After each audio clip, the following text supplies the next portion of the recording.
শুনলে মনে হতে পারে ফ্যামিলি কার্ড মানেই সবার হাতে কার্ড, কিন্তু ব্যাপারটা ঠিক তেমন নয়। জাতীয় সংসদ নির্বাচন সামনে রেখে বিএনপির ভারপ্রাপ্ত চেয়ারম্যান তারেক রহমান যে নতুন সামাজিক সহায়তা কর্মসূচির ঘোষণা দিয়েছেন, সেখানে কারা পাবেন তার পাশাপাশি কারা পাবেন না সেটাও বেশ স্পষ্ট করে বলা হয়েছে।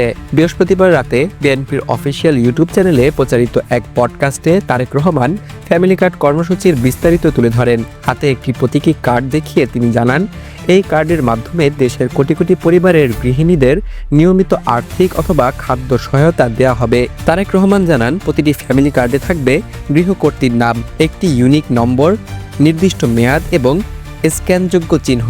এই কার্ড পরিবার ভিত্তিক সামাজিক সহায়তা ব্যবস্থার অংশ হিসেবে কাজ করবে, যাতে সহায়তা পৌঁছায় সঠিক পরিবারের কাছে। বাংলাদেশে আনুমানিক 4 কোটি পরিবার রয়েছে উল্লেখ করে তারেক রহমান বলেন, একসঙ্গে সবাইকে কার্ড দেওয়া সম্ভব নাও হতে পারে, তাই ধাপে ধাপে পরিবারগুলোকে এই কর্মসূচির আওতায় আনা হবে। প্রথমে গ্রাম, পরে শহরের দরিদ্র এবং নিম্ন মধ্যবিত্ত এলাকাগুলোতে দেওয়া হবে।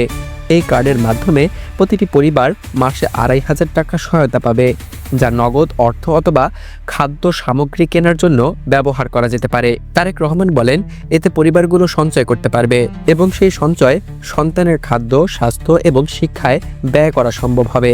গ্রামীণ নারীরা চাইলে এই অর্থ ক্ষুদ্র বিনিয়োগেও ব্যবহার করতে পারবেন বলে জানান তিনি। এতে পরিবারে অতিরিক্ত আয়ের সুযোগ হবে এবং নারীদের অর্থনৈতিক সক্ষমতাও বাড়বে। সবথেকে গুরুত্বপূর্ণ প্রশ্ন এখানেই।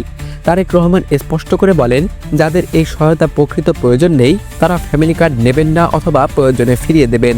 এটাই প্রত্যাশা, অর্থাৎ এটি কোনো বাধ্যতামূলক অথবা সার্বজনীন সুবিধা নয়, বরং প্রয়োজন ভিত্তিক সামাজিক সহায়তা। তিনি জানান, একজন কৃষকের স্ত্রী যেমন এই কার্ড পাবেন, তেমনি একজন প্রাথমিক বিদ্যালয়ের শিক্ষকের স্ত্রীও পেতে পারেন। ভ্যান চালক, ক্ষুদ্র ব্যবসায়ী, এমনকি সরকারি কর্মকর্তার স্ত্রীও এই কার্ডের আওতায় আসতে পারেন, যদি পরিবারটি সহায়তার প্রয়োজনীয়তার মধ্যে পড়ে। বিএনপির নির্বাচন পরিচালনা কমিটির মুখপাত্র মাহাদি আমিন জানান, পডকাস্টের মাধ্যমে তারেক রহমান জনগণের সামনে দলের দর্শন এবং পরিকল্পনা তুলে ধরছেন। ফ্যামিলি কার্ডের পাশাপাশি কৃষক কার্ড, পরিবেশ সুরক্ষা, যুব এবং ক্রীড়া উন্নয়ন নিয়েও ধারাবাহিকভাবে কথা বলা হবে। ফ্যামিলি কার্ড কর্মসূচি নিয়ে বিএনপির বক্তব্য পরিষ্কার, এটি সবার জন্য নয়, বরং যাদের সত্যি প্রয়োজন তাদের জন্য। আর যাদের প্রয়োজন নেই তাদের দায়িত্বশীল ভূমিকা রাখার প্রত্যাশাই এই কর্মসূচির মূল বার্তা।